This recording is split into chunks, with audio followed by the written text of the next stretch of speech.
Does Yukon have a chance versus South Carolina? Well, that's what we're going to take a look at in this video, as Yukon might be the last largest threat to South Carolina going undefeated this coming regular season. As you're aware, LSU got overwhelmed last night by South Carolina. So they are now off the list and are not a threat to them until SEC tournament time. Now on paper, Yukon is actually a bigger threat to South Carolina, as they are currently rated number 8 in the nation versus LSU, who is ranked number 9 going into the game with South Carolina. But much like the preseason predictions that had LSU being the super team that would storm through all comers, paper is really just good for wiping your bum with, to be truthful. But really, when you look at it, LSU clearly had the personnel better than Yukon to match up with South Carolina, hence why they were able to stay in the game with their limited depth and Angel Reese fouling out and only losing by 6. I only said overwhelmed at the start of the video to piss off LSU fans, as I took a lot of crap for my thumbnail.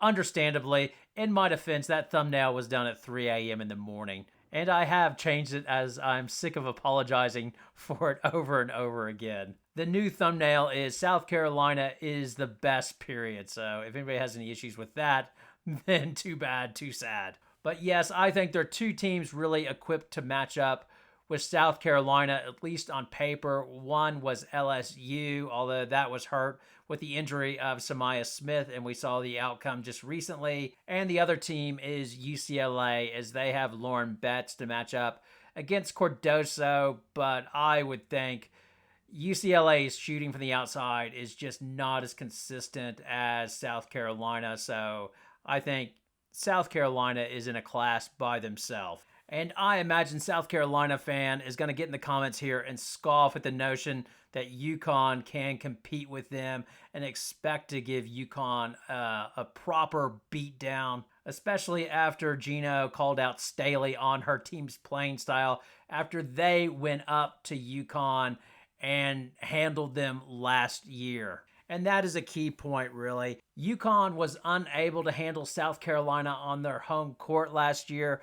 What the hell makes them think that they could have a chance in hell of winning at South Carolina? And they will likely say, get the hell out of here with your Paige Bueckers, a star, and she changes everything, as we have Raven Johnson and Malaysia Fulwiley and Tahina Pow, not to mention Bree Hall. We got everything, and we are going to give you a good right thumping when you come into our house.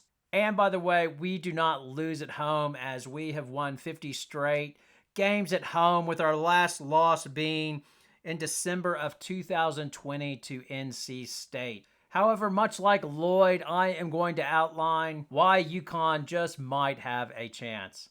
I'd say more like 1 out of 1,000,000. So you're telling me there's a chance? Yeah! South Carolina has really been in only 3 tight games. So they beat UNC by 7 points. They beat Utah by 9 points. And the latest victory over LSU was only by 6 points. Now, again, all of these wins were on the road, but these teams were in the game. Like Utah was in the game versus South Carolina. It was played on a neutral site. I think that gives Yukon the best hope, as Utah was going small, basically. So their center, Jenna Johnson, is only 6'2". Like, she flopped a bit to get a few fouls. And really, that is the hope of how you know, if you need to go small, why not? Better to go, in my opinion, better to go small against South Carolina with your best 5 versus Yukon saying, we're going to try to bury again. This will be the game that she will figure it out. We'll be on the road at Columbus. Here we go, DeBerry. You've never been able to play in the Grand Caymans, but now we'll throw you in at South Carolina. Off you go against Cardoso. Show us how good you are. Now, Gino's played that game. He tried it against Texas and was really pissed off in the second half when Yukon made a late run going small, and he's like, no, I'm not going to try to match up big. If Ice Brady's not playing well, fine, I'll just go small and just have Aaliyah Edwards as my center and try to do what we can. And that will be one of the big keys when they do play. Can Aaliyah Edwards stay out of foul trouble, much like Angel Reese was unable to do? Essentially, LSU's game was over once they lost Angel, and the previous year, I know Cardoso fouled out, but as well, I seem to recall Edwards was in foul trouble the whole game, but they had more coverage for that. Obviously she had her running mate, Dorka.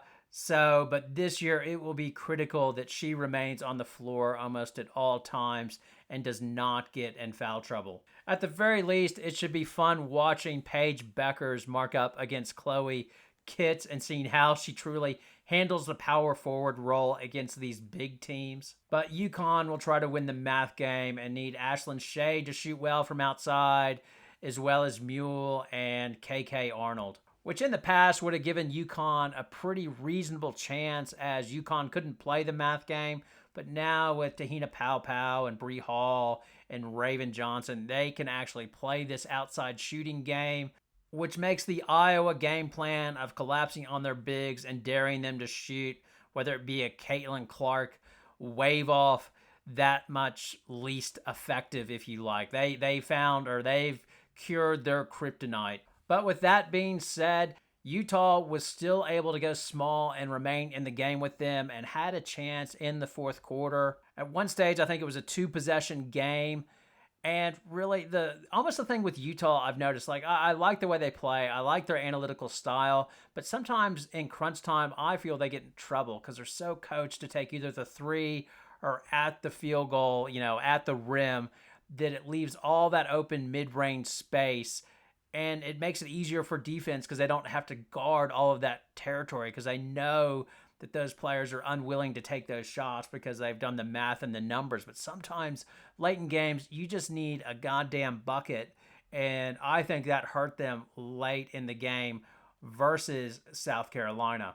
And well, Gino is clear, like he is playing that math game of we have to win the three-point battle, try to physically hold up on the boards. That will be a big test when they play South Carolina. And the other thing is try to turn other teams over, which will be difficult because you can only press so hard when you only have 6 players you can really rely on, or potentially 7. So yes, in this game, I would definitely take South Carolina. I think the big question will be, can UConn lose by less than 10 points? That would be the question for me. If they do lose by less than 10, with the schedule they've had and sort of the victories they've put together in the Big East to date, would that be enough to earn them a number 1 seed? That would be an interesting question. As yes, UConn does have losses, but they're all losses to good teams, rated teams.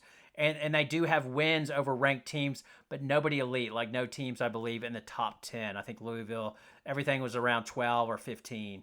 The other thing is the psychology for South Carolina. I said it before the LSU game. I thought Staley wouldn't be too upset if her team lost, and I imagine she wouldn't, at the SEC tournament, I don't think she'd be too upset by a loss. But at the same time, coaches are never happy. They don't want her to lose right before the tournament. But I think she'd be fine with that, as I think it leaves a little bit less monkey on your back in terms of, the undefeated season, Anyway, as always, your thoughts, your comments, your poison. Thanks a lot for watching. Have a great night.